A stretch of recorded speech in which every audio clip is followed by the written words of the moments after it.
అప్పుడు నిన్ను నమ్ముతాము. ఆలయమును పడగొట్టి 3 దినాల్లో కట్టువాడా, శిలువ మీద నుండి దిగిరా, మేము నమ్ముతాము అంటే.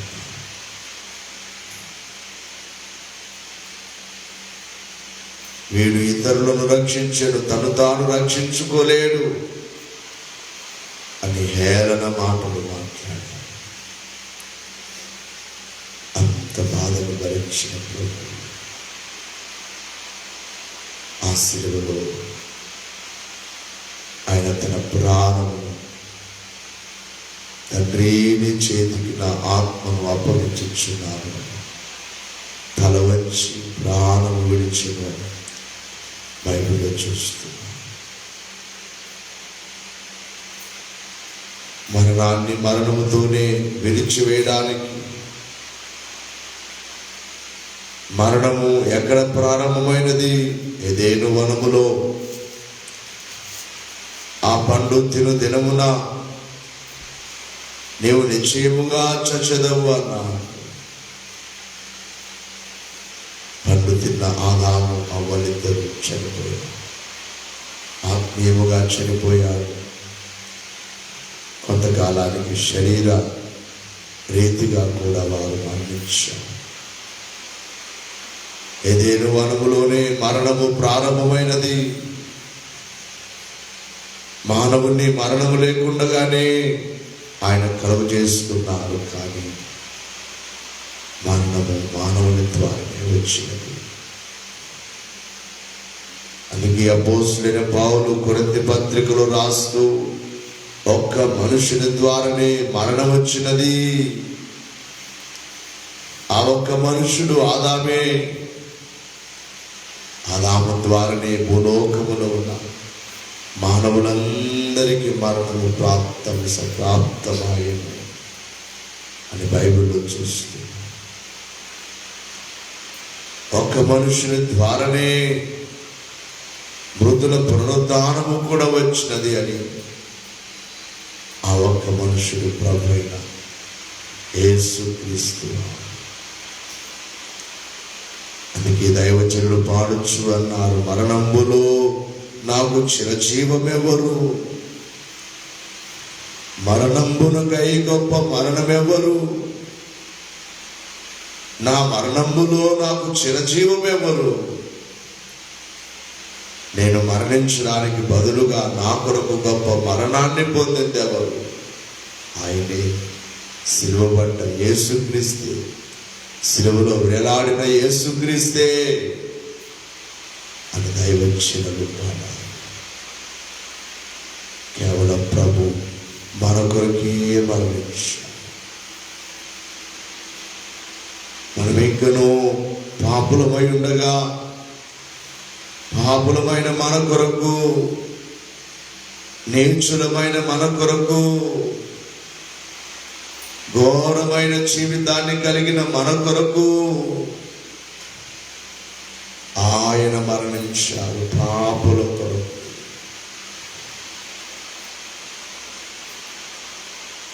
శత్రువుల కొరకు మరణించారు. మనం ఇంకనూ శత్రువులమై ఉండగా క్రీస్తు మన కొరకు మరణించెను అని బైబిల్లో చూస్తున్నాం. శత్రువులము మనం ఒకప్పుడు. క్రీస్తుకు శత్రువులుగా ఉన్నవారము, సిలువకు శత్రువులుగా ఉన్నవారము, శత్రువులమైన మన కోసం ఆయన మరణించారు. బలహీనుల కొరకు, మనము బలహీనులమై ఉండగా క్రీస్తు మన కొరకు మరణించెను అని వ్రాయబడిన వాక్య ప్రకారము బలహీనులము, బలము లేని వారము, శరీర బలహీనత, ఆత్మీయ బలహీనత, ఆత్మ బలహీనత, బలహీనమైన ఘట్టము స్త్రీ అని బైబిల్లో రాయబడింది. మానవుడు కూడా, మనిషి కూడా, పురుషుడు కూడా బలహీనుడే. స్త్రీ బలహీనురాలయ్యావో మాట విని పాపము చేసి, పురుషుడు స్త్రీ బలహీనురాలై సాతాను మాట విని పాపం చేసి, పురుషుడు బలహీనుడై స్త్రీ మాట విని ఆ పండు తిని పాపము చేసి, ఇద్దరు బలహీనులే, బలహీనత కలిగిన వారే. మానవులందరూ బలహీనులే, మనందరము బలహీనులమే.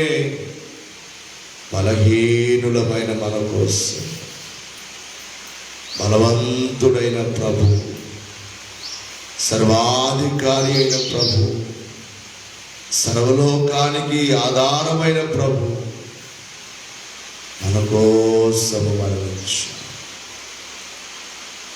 మన కోసమే మరణించాడు. మన కోసమే మరణించాడు. ఆయన వైపు చూద్దాం. ఆయన వైపు చూద్దాం. అక్కడకు మరణించినట్టు మా కొరకు మరణించిన తండ్రి, నేను మరణించవలసినది మీరు పరిమళ వాసనగా ఉన్నటకు క్రీస్తు మిమ్మల్ని ప్రేమించి మీ కొరకు తను తాను బలిగా అర్పించుకొని నన్ను రాయబడినట్లు, దుర్వాసనతో పాపపు వాసనతో ఉన్న మాకు నీ సువాసన ఇవ్వడానికి, పరిమళ వాసన, పరిశుద్ధ వాసన కలిగి మేము బ్రతుకుట కొరకై దుర్వాసనతో ఉన్న మమ్మల్ని నీ మరణము ద్వారా, నీ త్యాగము ద్వారా మమ్మల్ని సువాసనగా మార్చారు. నా కొరకే మరణించారు. మీకు మరణము లేదు, మీరు మరణించవలసిన అవసరత మీకు లేదు తండ్రి. నా కొరకే మరణాన్ని కోరుకున్నారు, నా కొరకే సమాధిని కోరుకున్నారు, నా కొరకే తండ్రి ఇదంతా నా కొరకే చేశారు. ఈ పాపి కొరకే చేశారు. నేను నీకు ఏమి ఇవ్వగలను తండ్రి? ప్రతి వారు చేతులెత్తి దేవునికి స్తోత్రం ఇచ్చారు. నా కొరకే నీవు మరణించావు, నన్ను రక్షించడానికి కొరకే మరణించావు, నన్ను విడిపించడానికి కొరకే మరణించావు. నాకు నిత్య మరణము, నరకము అనే మరణమును తప్పించడానికే. రేపు నేను నరకమనే మరణానికి వెళ్ళకూడదని మరణమును తప్పించడానికి మరణించిన యేసుక్రీస్తు ప్రభువా, మరణించి సమాధిలో ఉన్న ప్రభువా, స్తోత్రములు స్తోత్రములు స్తోత్రములు స్తోత్రములు. నా కోసమే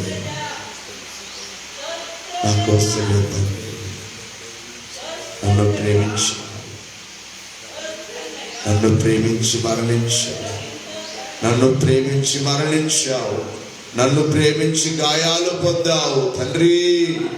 స్తోత్రములు స్తోత్రములు స్తోత్రములు. ఈ 40 రోజులు కాదయ్యా, నా జీవిత కాలమంతా, నా మరణము వరకు నేను నీ వైపు చూస్తాను. స్తోత్రములు స్తోత్రములు స్తోత్రములు. 40 దినాలు మీ సన్నిధికి వచ్చి ప్రతి కుమారుని కుమార్తెను దీవించి మీ మరణములో ఉన్న ఆశీర్వాదములు మాకిచ్చి రాకకు రాజ్యములకు మమ్మల్ని సిద్ధపరచు. యేసు నామమును స్తుతించుచున్నాము తండ్రి. దేవా, నాకు కనబడు, నాతో మాట్లాడు దేవా. అందరికీ కనబడు, అందరితో మాట్లాడు. కొద్ది నిమిషం మౌన ధ్యానం, శబ్దం చేయవద్దు, కళ్ళు తెరవద్దు, మోకాలు తెరవద్దు, మౌనముగా దేవుని వైపు చూడు.